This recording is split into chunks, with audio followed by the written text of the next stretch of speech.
nâng ơi phô mai phô nào lâu đi dừng chập bàn đấy phô mai phô á dừng chập bàn hơi chập bàn chuồn song sai hay phô mai phô lâu dừng tam tầm mơ ngọc nè tam bữa này tuần bay nâng ơi ọt ấy đây chập bàn ơi phô mai phô chập bàn ơi bà cầm đây so ca nó có ba khai bắt bong cầm lăng sắm cây dương đặng nằm đòi lục chừng ngầm sông sông cà rong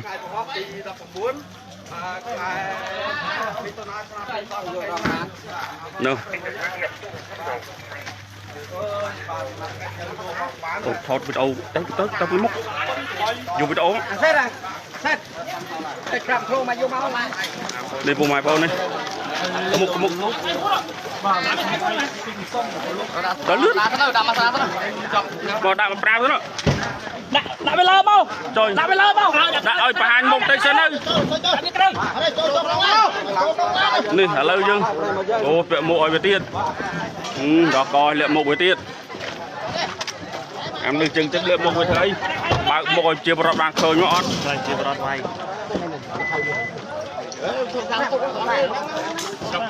bà hành một tay cho on nâng ở mai vô nào lâu đi chuồn sòng sái cứ bán nhọc châu lan ơi nhọt châu lan này vùng mai phố đó đôi xa đây smart cách khai giờ cầm hăng khai bùa rọt miếng cầm hăng đó chẳng còn thay tom còn cà phê chôn song sai mình ao giờ bùa rọt những màn khơi đây cứ còn quạt chồng là mụ cái mây không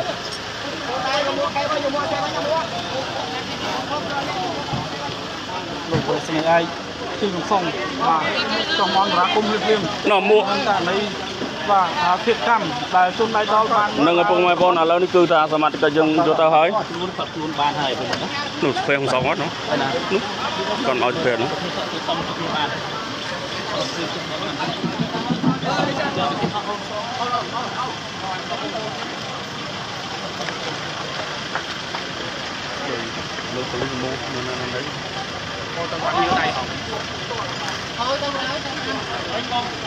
nâng ấy bong ở lâuនេះគឺថាជន់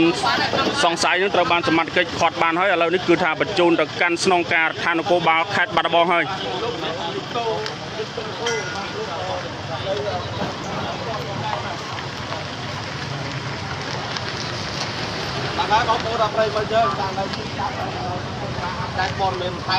នឹងឪពុកម្ដាយបងឥឡូវជន់សង្ស័យត្រូវបានសមត្ថកិច្ចនាំខ្លួនបានហើយយកទៅបញ្ជូនទៅកាន់ស្នងការដ្ឋាននគរបាលខេត្តបាត់ដំបងហើយហើយខ្ញុំសូមបញ្ជាក់ម្ដងទៀតពាក់ព័ន្ធនឹងករណីនេះគឺជាករណីឃាតកម្មពុកម៉ែបងប្អូនករណីឃាតកម្មដែលទីតាំងនេះគឺកើតឡើងទីតាំងគឺនៅចំណុចភូមិបាទនេះចំគាត់ភ្លើងខ្យល់នេះចំឡានទៀតនឹងឲ្យទីតាំងគឺនៅភូមិស្វាយជ្រុំឃុំស្វាយជ្រុំឃុំម៉ូដបង1ឃុំម៉ូដបង2ស្រុកចង្កែខេត្តបាត់ដំបងឥឡូវនេះកំពុងហើយជនរងគ្រោះគឺថាមានឈ្មោះធីឈុនភេទប្រុសអាយុ47ឆ្នាំចំណែកជនសង្ស័យឈ្មោះធឿនខ្នាភេទប្រុសអាយុ39ឆ្នាំឥឡូវនេះគឺថាសមត្ថកិច្ចយើងបញ្ជូនខ្លួនទៅហើយមិនមានអីទៀតអីគេអូនហ្នឹងហើយចឹងត្រូវនៅឡើយនេះក៏ស្អីផងដែរអូនសុំមុខឲ្យយកគេស្អីគេអរគុណនឹងឲ្យពុកម៉ែបងនេះគឺជាសាច់ញាតិញាតិជនរងគ្រោះហើយនេះអូប្រពន្ធអើយនឹងថាមានរឿងអីកនុំរឿងអីណោះនេះ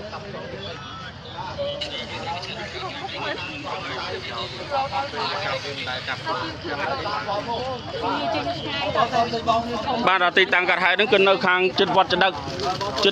ស្ថិតនៅក្នុងភូមិស្វាយជ្រុំឃុំអូដបង2ស្រុកសង្កែខេត្តបាត់ដំបង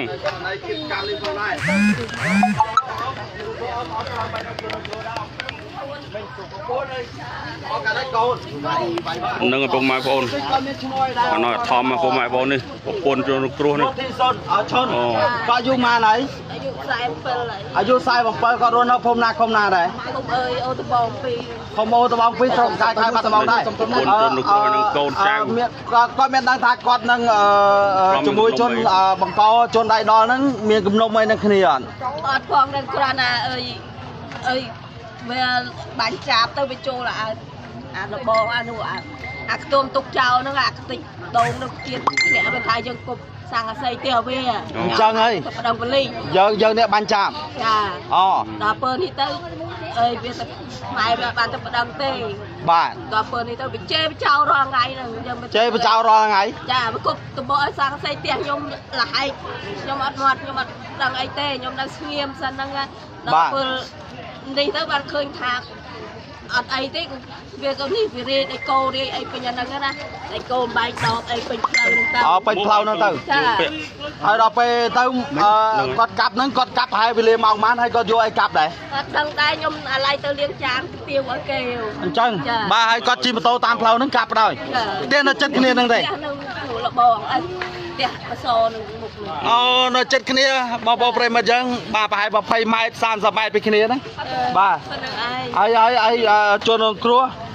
នឹងជនសង្ស័យជនដៃដល់ហ្នឹងត្រូវអ្វីត្រូវជាមិនដឹងគ្នាអ្នកចិត្តខាងឬមួយបងប្អូនណា អ្នកចិត្តខាងទេអត់មានបងប្អូនអ្នកចិត្ត អូអ្នកចិត្តខាង ចា អូឥឡូវជនសង្ស័យសមត្ថកិច្ចស្នងការខេត្តបាត់ដំបងរួមទាំងកម្លាំងអធិការក្រុងបាត់ស្រុកសង្កែបានយកទៅសាកសួរចម្លើយហើយបាទអរគុណច្រើនមែនទែនបាទហ្នឹងហើយបងប្អូនប្រិយមិត្ត នឹងបងប្អូនឥឡូវនេះគឺថា បន្តការធាក់បាល់របស់បងប្អូន សមត្ថកិច្ច ច្រើនមែនទែនតែម្ដងប្រិយមិត្តយើងបាទវាឃើញហើយនេះ នោះ បងប្អូនប្រិយមិត្តយើងនេះបាទធាក់បាល់របស់បងប្អូនប្រជាពលរដ្ឋ ចូលរួមសោកស្ដាយផងបងប្អូនចូលរួមរំលែកទុក្ខដល់ក្រុមគ្រួសារចញាតិជនរងគ្រោះផងអានេះបើតាមប្រភពប្រពន្ធជនរងគ្រោះហ្នឹងគឺថាផ្ដើមចេញពីការបាញ់ចាប់បាញ់សัตว์អញ្ចឹងបងប្អូនដោយចំពេងកៅស៊ូណាតែតែបាញ់ទៅក៏ធ្លាក់ក្រាបចំពេងក្រាបកៅស៊ូនឹងត្រូវដបូលផ្ទះអញ្ចឹងអាហ្នឹងគឺផ្ដើមចេញពីហ្នឹងបាទទីតាំងគឺនៅវត្តចដឹកហ្នឹងបងប្អូនវត្តចដឹកចិត្តដល់នេះហ៎យើងមកពីលង្វិលមកចិត្តដល់ផ្លូវទៅ highway យើងមកពីលង្វិលមកដល់ឃើញខ្លងទ្វារវត្តចដឹកហើយវត្តចដឹកស្ថិតនៅក្នុងភូមិហ្វាយជ្រុំឃុំអូតបង2ស្រុកសង្កែខេត្តបាត់ដំបងឥឡូវនេះជាបរដ្ឋគាត់ចេញមកមើលហើយ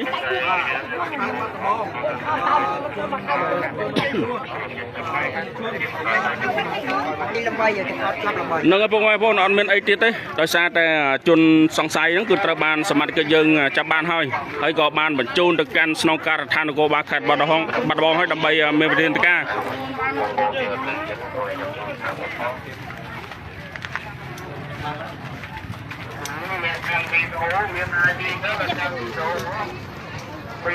នឹងហើយ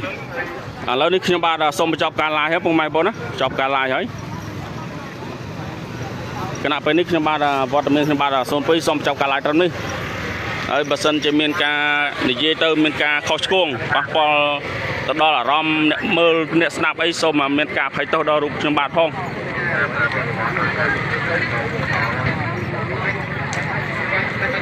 ហើយមុននឹងបញ្ចប់ការ live ខ្ញុំក៏បាទសូមគោរពជូនពរពុកម៉ែបងប្អូនទាំងអស់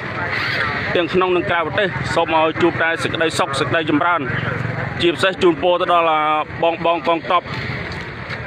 ដែលប្រចាំការនៅតាមតំបន់ព្រំដែនសូមឲ្យពួកគាត់នឹងមានសុខភាពល្អនិងទទួលបានជោគជ័យ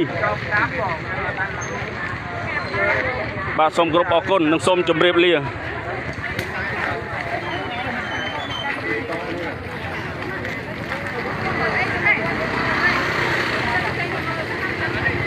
ចាខ្ញុំដេញវាតន់ណា